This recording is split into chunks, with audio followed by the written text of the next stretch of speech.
Hello, and thank you for joining us today to find out more about applying for the Victorian Junior Landcare and Biodiversity Grants. My name is Angela Snowdon. I'm the Junior Landcare Grants Manager here at Landcare Australia. And I'd like to start by beginning with an acknowledgement of the traditional owners of the land on which we're meeting on today. I'm joining from the beautiful Wurundjeri country, and I pay my respects to elders past, present, and emerging. I'd also like to introduce my co-host for today's webinar, Dr Elia Pirtle, local Landcare Facilitator for the Upper Wimmera region as part of Project Platypus. Elia is a trained ecologist with a focus on scientific education. Hi, Elia. Hi, Ange. Thanks. Today we're going to be covering a brief overview of the Junior Landcare and Biodiversity Grants. Why does biodiversity matter? How and where to start by accessing support, which Elia will cover really well. And then I'll be able to give some tips on how to best apply for the grant, making your applications stand out, and how exactly to apply. On the video, we'll have some time codes, so you can skip ahead or go back and have a look at these different areas that we've described here. So the Victorian Junior Landcare and Biodiversity Grants enable young Victorians to get outdoors and participate in biodiversity projects, either hands-on or through learning outcomes. So why should you apply for these grants? Getting your class involved in a biodiversity program is so important, not just for the environment, but for the students themselves. Research supports that time spent in nature is associated with better physical and emotional health. And for kids, these benefits just follow them through life. The connection your students or youth participating in your program will get from forming with their local habitats. They'll plant seeds that'll grow into the next generation of plants and see them grow into the next generation of environmental stewards. There's nothing more important than for preserving our precious biodiversity than having people who care about it in Victoria.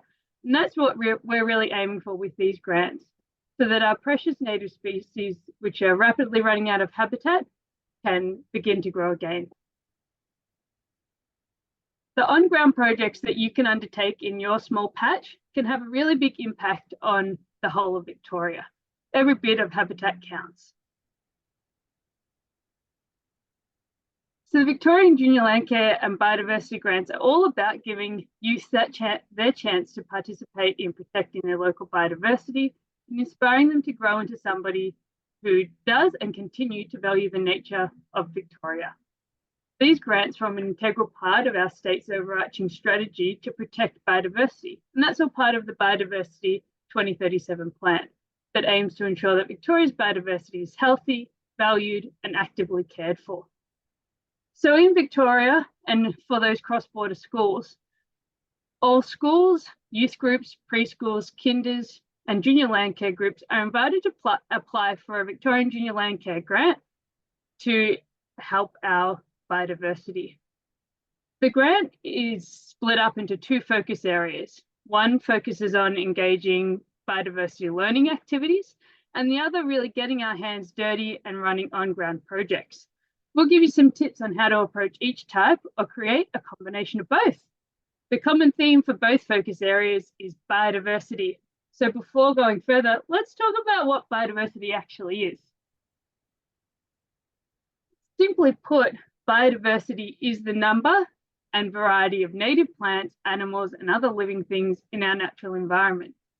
So really, biodiversity is nature, and it's Victoria's natural environment, which is so richly diverse, unique, and precious that we're aiming to support with these grants. So, Aaliyah, what advice would you have to get started with a biodiversity-focused project? Well, if you really want your project to be meaningful for your local native biodiversity, and you really want to create those meaningful learning experiences for young people, whether you're doing an education activity or an on-ground project, I think the most important place to always start is find out about your specific local biodiversity. And that can sound like a big question if you don't have a background in ecology. You might want to answer questions like, what's the habitat type? What are our common native plants and animals? Are there threatened species in our area? And what are the major threats to those species and habitat? But don't worry if these sound like really big questions to answer. There's some really great resources that can help you find the answers quickly and easily so that you can share them with the students and young people you're working with and plan activities that best support your local native species. So I want to show you as a start 2 of my absolute favorite online resources. Now, the first one's called Nature Kit, and I just want to show you a quick picture of it. At the end of the day, this is just a map of habitats. You use it simply by finding your place on the map and clicking where you are at, where your school's at, where your home's at, and it tells you what's the native habitat there. And what's really great in Nature Kit, if you click forward again, Angela, is it also shows you how much of the habitat is left. You can see in that picture, a lot of the colored areas turned to white. All the white is now lost habitat. So this is an absolutely great resource to use with your students. And the second one I want to mention really quickly is called iNaturalist. And this one's probably my absolute favorite tool for learning about your local biodiversity, because this creates, no matter where you are in Australia or even the world, you can get a local field guide custom to the area you want that shows you all the common flora, fauna, and fungi. Now, if you want to learn more about these tools, you can actually find a complete video tutorial to using Nature Kit and iNaturalist on the Environment Education Victoria website as part of their Resource Smart Schools resources. I definitely recommend checking them out. Now, there's another great resource that's not online, but I couldn't recommend more highly, and that is to get in touch with your local Landcare Facilitator. If you haven't already met them, you'll find soon that the local Landcare Facilitator community, they're just one of the most amazing teams of people I've worked with. They're enthusiastic, passionate, and most importantly, they're extremely locally connected, and they know all of the knowledgeable local biodiversity folks. Our whole job is to help people who are as excited and enthusiastic about nature as we are. So always start by getting in touch with them. There's also a lot of other local groups that your facilitator might be able to introduce you to. Groups such as Landcare, but also Coast Care, Friends of groups, local branches of Field Naturalists or Australian Plant Society. These are where all the really passionate people hang out who have enough time to play around in biodiversity and are often very excited to help young people. I mentioned a minute ago Resource Smart, the Resource Smart program, and you also might have Resource Smart coordinators in your area, especially in some of the more metropolitan areas. This is another great person to ask. You can go to the Sustainability Victoria website to find your local person. And again, their whole job is to help schools run programs that make meaningful impacts on biodiversity. You also might want to look into cultural heritage as part of your project. And in that case, you definitely want to start by contacting your local traditional owner or First Nations organizations. And what's really great about these grants, as Angela will tell you a bit later, is you can put funds towards supporting their time to come and kick off your project, teach you about local biodiversity, perhaps run a welcome to country to kick off your project. There's also CMAs, your local catchment management authorities, and local councils. I'd always recommend giving them a call because you might find they not only have resources to give you, like local planting lists, they may even be able to give you supplies. There's lots of other citizen science programs that are out there, like Water Watch and Frog ID and Gardens for Wildlife. Again, your local facilitator will probably know about a lot of these and can help you plug into those. They may also be able to introduce you to local Indigenous plant nurseries that can really help you get specific about the types of species growing in your area. And finally, they might be able to give you an idea of local incursion and excursion providers available in your area. And that may not be the traditional incursion or excursion provider you think of, that's a formal group. It might actually be one of your local Landcare groups. So definitely I recommend starting with a phone call to your local Landcare facilitator. Now that we've shared some tips on how to get your local help and knowledge to ensure that you can really make a difference to your local biodiversity, let's go back and have a look at those 2 focus areas in more detail. So a great tip is that focus area 1 is perfect for schools that aren't quite sure yet where they can start supporting their local environment. So it's almost like getting the investigation or the the first point of your project. So this can be an education activity focus area, and it's perfect for supporting a project where you get expertise in for an incursion, or you go offsite on an excursion and start to explore the biodiversity in your region. Focus area 2 is for on-ground projects. So it's perfect for those early learning centre or schools or groups that have already started their biodiversity journey. They might know what's around in their area, what they've seen locally, and they're wanting to set up in their local area, their schoolyard, a bit more biodiversity and a bit of a hotspot for biodiversity. So it's a great opportunity then to link up with your local Landcare group or your Friends of group and start working together, whether it be on site at your school or off site in a local area. And don't think you have to approach these two sort of projects separately. It's not focus area 1 or focus area 2. You can do both. So you can have an educational activity exploring the biodiversity in your area and then do an on-ground aspect of that as well. Elia, would you be able to share some tips about how you can get started with building on each idea for the focus areas? Absolutely. And I definitely agree, Angela, that if you're not quite sure where to start, that focus area 1, doing an educational activity, is a perfect way to start. And it makes sure that any activities you do later are really rooted in what your local biodiversity needs. So you might have 3 questions when thinking about how to plan an education activity. Where should I go? What should I do? And who should I engage to help me?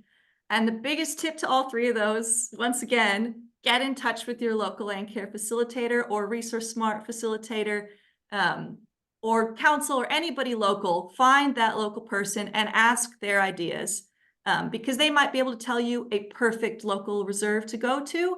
They may already have a special program running that they can invite your group along to, and you might just need to cover transport and time costs, which this grant is perfect for. And to answer that question of what should you do once you get out to a site, check the Junior Landcare Grant Learning Center, because there's a lot of great advice for planning a good biodiversity investigation while you're out on a field trip. For example, there's a Creating Wildlife Habitat Research advice document and a What's Happening in the Habitat advice document. So start there. You don't have to invent this stuff from scratch. And again, I just wanted to note that you might actually find that your local Landcare groups and networks are an actual provider of incursions and excursions you may not have considered before. And while they may not be formally advertising this service, these groups are full of passionate people who know as much as you could possibly know about that local biodiversity, who enjoy teaching, leading outdoor activities, and you might find that they're a wonderful partner to team up with to provide these educational activities. And I'll hand back to you, Angela, to give us a case study on one of these projects. Yeah, thanks very much. So we've been running these grants since 2018. So we have a whole back catalogue of case studies on our website about different projects that have occurred through these grants. So it's a really great way of looking for ideas and seeing what other people have been able to achieve with these grants. So a great example of the focus area 1, which is that education-based project, is the Yarra Glen Preschool, who went out on fortnightly excursions to their local biodiversity hotspot, the Sugarloaf Reserve, and they undertook nature-based excursions with an education provider, and they also worked with Parks Victoria on that one. So they were able to really get their students, or their in years 3 and 4. So it's never too early to start with learning about biodiversity. 3 and 4-year-olds up to 5-year-olds getting outdoors and learning about nature. So that, as I mentioned, those full details on those case studies are available on the Junior Landcare website. But I'm wondering, from your perspective, Elia, have you done any project with schools or early learning centres that are similar to this in that education space? Yes, I really love running these learning activity focused projects. And recently here at the Upper Wimmera, as well as our neighbors in Upper Hopkins, we've been doing school bio-blitzes where we take kids out to a site, show them how to use surveying tools. I like to focus on bugs because you can't go wrong with bugs. Everybody loves bugs and you can always find them. And it's a great way to pair a comparison of what's living in a local park or reserve to what's living at your school. And you might find that, you might not know what to do when you get out there, but if you invite along someone from the Landcare, they'll know a lot about the habitat and they can give you that extra level of explanation you need when you're out there looking at bugs or looking at plants. This might be a bit of a silly question, but what is a bio-blitz? So bio-blitz is a term you might see around a lot these days. A lot of the councils tend to run them. The idea is you're just choosing a day to go outside and record everything you can find. They're super fun. They provide a good structure to your outdoor activity. You could theme it on plants, you could theme it on birds, you could theme it on bugs, but it's all about going out there and just observing everything and recording everything, and using iNaturalist, which I mentioned before, is such a perfect tool for that. So we're focused on focus area 1, which is the education project, and now we're looking at focus area 2, doing an on-ground biodiversity project. What sort of tips do you have for figuring out your on-ground project? Well, with on-ground projects, our goal is really making something meaningful for local biodiversity. We want there to be a great learning outcome, but we also really want the work we're doing to matter for our local native species. And to make sure that it really matters, you really need to know what are the threats to habitat in your area and what does habitat in your area need. And that's why it's always great to go to an on-ground activity once you've already done a bit of that learning process through an educational activity. You've gone out and done a bio-blitz. Maybe you've done a biodiversity survey at your school. You might come back with answers to questions about what your local habitat needs. You might find your school's really lacking in native nectar-rich flowers, or there's not a lot of places for bugs to live, or frogs or lizards. You might find there was actually a lot of weeds at your school that you'd like to replace with indigenous plants. So as a start, to really make your application stand out, you want to make sure you've done that groundwork of learning about your local native habitats and species, and you're really answering the question of what they need. So that's my top tip, is run your educational activity first, pair it with your on-ground activity to make sure that on-ground activity is really as effective as possible. Now then, once you pick your topic, maybe you've decided that a pollinator garden is absolutely what your local area needs. Again, don't feel like you have to reinvent the wheel on these projects. There's a lot of groups who have done projects just like this, and I'd say your first visit should be the Junior Landcare Grant Learning Center once again. And if you check on the biodiversity set of learning activities, you'll find a whole bunch of instructions for projects like creating pollinator gardens, creating bug hotels, and great on-ground projects like that. And then you probably, want to have some help pulling off these projects, making sure that they're built just right to support your native species the best. And again, I know this is my tip for nearly everything.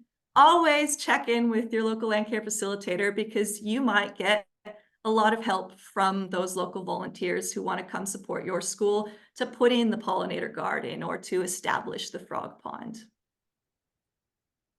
Great. And speaking of a pollinator sort of project, we've got a case study on our website that's mentioned here about Seymour College. So they sort of found the challenge of their school, of their area, was that they were lacking in pollinators, and they wanted to improve the habitat for pollinators in their area.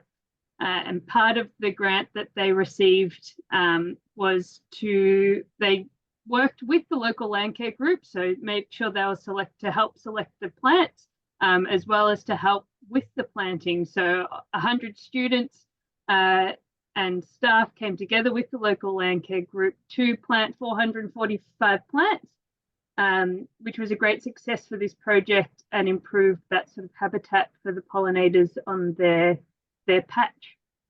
And from, I guess they did their research stage, they've done their planting stage, and they want to continue to build on that project. And they're looking at planting a mini biolink, so connecting that habitat to their local area outside of their school. Have you sort of been involved in any projects as either a Landcare group member or that you've seen in your area where Landcare groups and youth groups work together on projects? Yeah, we have a school locally that really wanted to do some planting around their school, but they didn't want to just go down to the nursery and pick some random plants and put them in. So they spoke to me first, and I was able to help them set up a collaboration with one of our local Landcare groups that actually ran their own native nursery. And a lot of the big questions that the school was struggling with of what equipment do we need?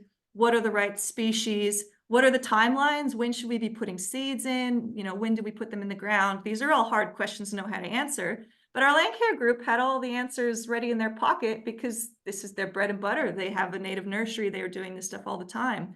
And with that team up, that school was able to put together a lovely application really easily and get all of those questions answered, you know, in really just one sit down with our Landcare group. So they're just such a good resource to help you put those ideas together. Oh, great. And the other way that we can do these projects, people can apply for these grants, is by merging both focus area 1 and 2 together. So we've mentioned how the learning activities start with the school, Our Lady Star of the Sea. They use the Resource Smart School biodiversity audits. So they did that as their sort of educational aspect. They're making a nature trail, and they were also worked with the local Landcare group to plant out their trees and shrubs on their land. So they were able to do plant 750 plants, as well as undertake bird surveys and do some biodiversity audits of their area. So they're sort of combining that educational aspect as well as getting their hands dirty and planting all those plants, as you can see in that picture. I know that you've been involved earlier in the Resource Smart School program. Do you have any tips on how those sort of resources can help in a project? I think this was a great example of how you can really, you know, leverage these multiple programs at the same time. Running those biodiversity audits that you can run with help from your Resource Smart Schools coordinator, that really answers the questions you need to start with before you can come up with meaningful on-ground works. And it gives you a great framework for running those activities, you know, answering that question of, you know, where do we go and what do we do? And I've certainly been involved with schools who have run these biodiversity audits through that program. They get a great sense of what their school's local understory, canopy habitats are like. We usually do a bug blitz as part of it as well. And that helps them decide on their next activity. For instance, one of our schools decided to put in insect hotels. They'd learned a bit about bugs. They'd seen what sort of native bugs live at their school. And then they were able to choose the perfect spots for their insect hotels where there wasn't a lot of great on the ground habitat for those bugs. So it's a really strong pairing. And it's worth pointing out that if you are part of that Resource Smart program, when you apply for these grants and you run these programs, that checks off the tasks and the actions that help you reach your accreditation for being a Resource Smart Sustainable School. So it's a really nice team up. Yeah, they work really well together. So thank you for those tips on sort of what projects that you can do and how Landcare facilitators and Landcare groups in particular can help. I'm just going to go in through a few tips now on your application and the grant guidelines. So my top tip is somebody who reads all of the grant applications is to make sure that when you first got your project that you're reading the guidelines. So in the guidelines, it shows you what we can and can't fund through this program, the types of activities that you should be focusing on, the key to that being biodiversity as the key focus of your project. And really strong applications have a clear link to biodiversity. Before you even submit your application or when you're looking to submit your application, best time to reach out to your Landcare facilitator is when you've just got your first idea.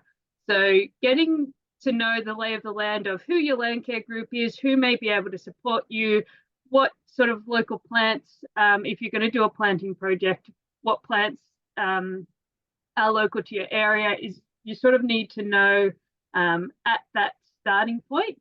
So when you're applying, so reaching out as soon as possible for support with your application. And then in your application,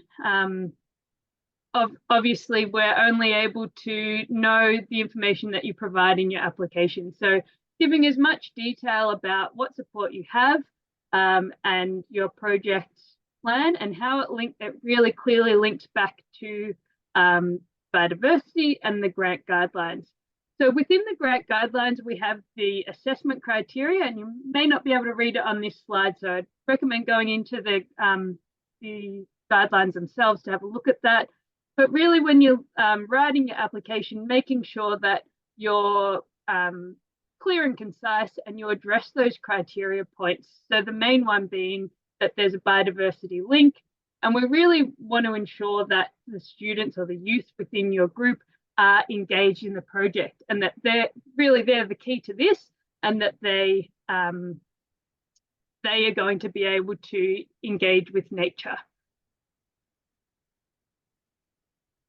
A common pitfall, I guess, in previous applications would be not having a look at the budget, what we do and what we don't fund. So there can be some really great projects, but it just falls outside of the criteria in terms of budget.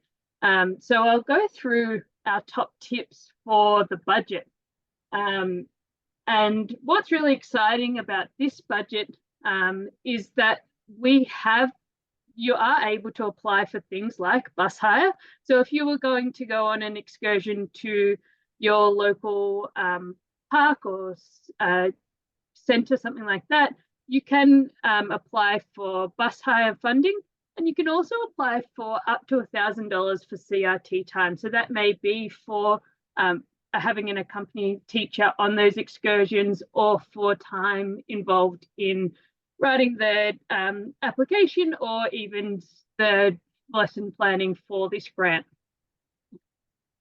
Then we have obviously incursion and excursion facilitators. So you can get somebody into your school, and that may be linked with your local Landcare Facilitator or Landcare group or an external provider, or you could go out on an excursion and with support from an excursion provider. And as we've mentioned, that might not be somebody that has a website all set up. You might just need to pick up the phone first and call your Landcare Facilitator and see what's available. And one really great area that you could spend your budget on is increasing awareness among young people about First Nations people's connection to country and engagement with them in these projects. So with your biodiversity focused project, you may do a welcome to country or a smoking ceremony as part of your biodiversity focused planting or educational learning. And then if you are doing an on-ground project, you are most welcome to spend all your budget on plants and tree guards, biodegradable, weed mat, mulch, and everything that will help grow your plants and make for a successful habitat. And in doing that, you also might need some tools and equipment. So things like hand tools, trowels, things that the students will be touching and using to engage with the project. Those sort of tools are available to be funded as well. And of course, we have biodiversity focused art projects and interpretive signage. And again, there's a big emphasis on student involvement in those projects. So it's really important that the artwork is undertaken by the youth or the students, and interpretive signage, again, there's involvement from youth in that.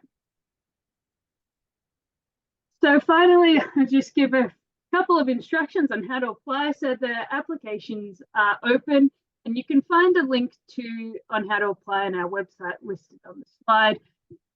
The Smarty Grants platform is what we use to apply for the grant. So it's a really simple way setting up an account.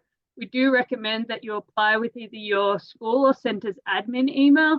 So in case you move on or you're working as a group, you've got the email of the centre as the key contact, as that's the one that we may be sending out information to.